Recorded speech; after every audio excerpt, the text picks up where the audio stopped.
Hi, my name is Keith Williams and I'm going to introduce you to Drupal. This is the first in a series of videos that will cover the basic knowledge necessary to administer a Drupal website. This first video will cover how to add a page of content in Drupal. This is a freshly installed Drupal website. In order to access the website, to add pages, you will need to log in. And to log in, what you do is just type in your username and password. When you first log in, on the left-hand side you'll see what's called the navigation menu right here, which is in the navigation block. Menus, when the system has a menu, there is also a corresponding block for it.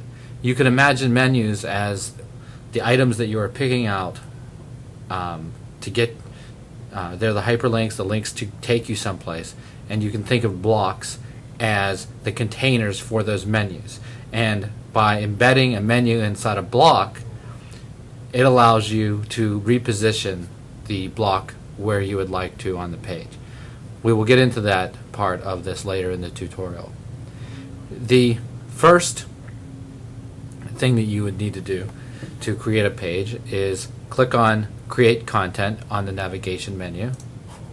Then you'll see there are two types of content that you can create by default, which are page and story.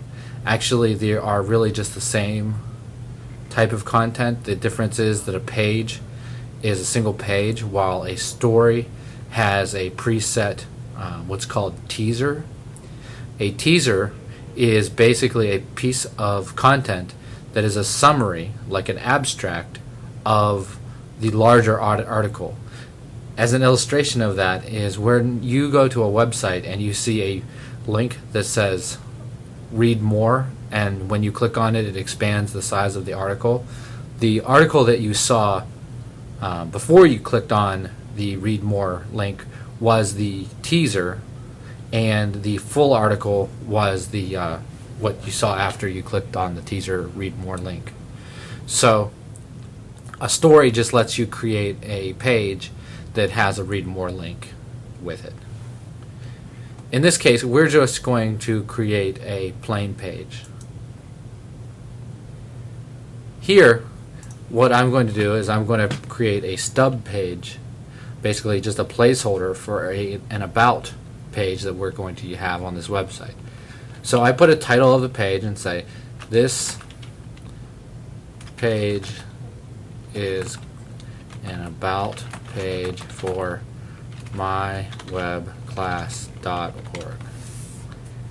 Then here on the menu settings, I'd like this item to appear in the site navigation menu.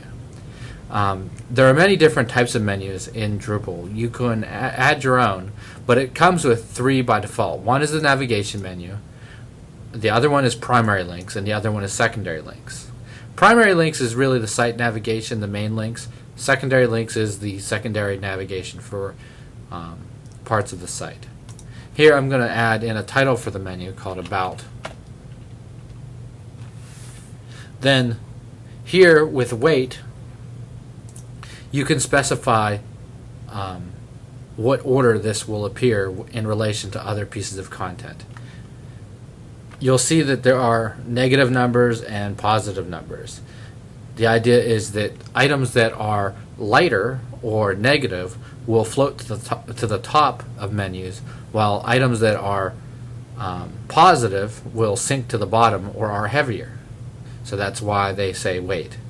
Here, I would like this menu to always appear on the right-hand side of the page, of a menu. So I'm going to pick 10 as a weight, so that other items can be added, and whenever they're added with weights of 9 or less, they will be moved to the left or higher in the order.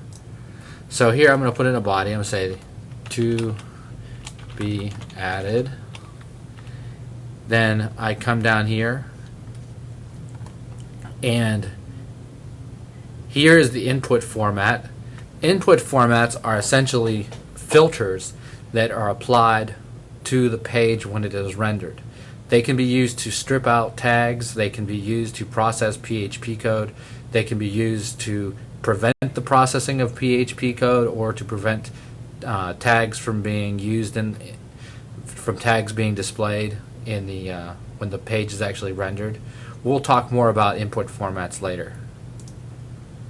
Revision information just lets me say, well, if people update this page, do I want to create a new revision of it? And so I can choose yes, I'd like new revisions kept of this. Comment settings enables whether or not there are comments or no comments for the site, or for this page. Authoring information lets me change who this is authored by. By default, it's set to whoever created the page. And publishing options. And publishing options has three options. One is published. That means that this page is live and available on the website. Promoted to front page means that this page will appear as a link on the main front page content area. This is kind of like if you were running a blog. If you wanted to make this a blog post, then if it was promoted to the front page, it would be what appears on the front page as if it was a blog. So, but I don't want to do that. And then sticky at the top of lists means that this item will remain at the top of lists of content whenever they're displayed. So if, for instance, you were going to have a blog and you wanted a particular post to always be the first post that someone saw whenever they came to your blog, you could sticky that post at the top of a list, and that would be the first page that is always above all the other content that is added. So I don't need to do that. I'm just going to click Save. And once this page is added, I have an About page on the right-hand side here. So that's what I just added. And to edit it, if I want to, I can click on the Edit button right here, and I can change it.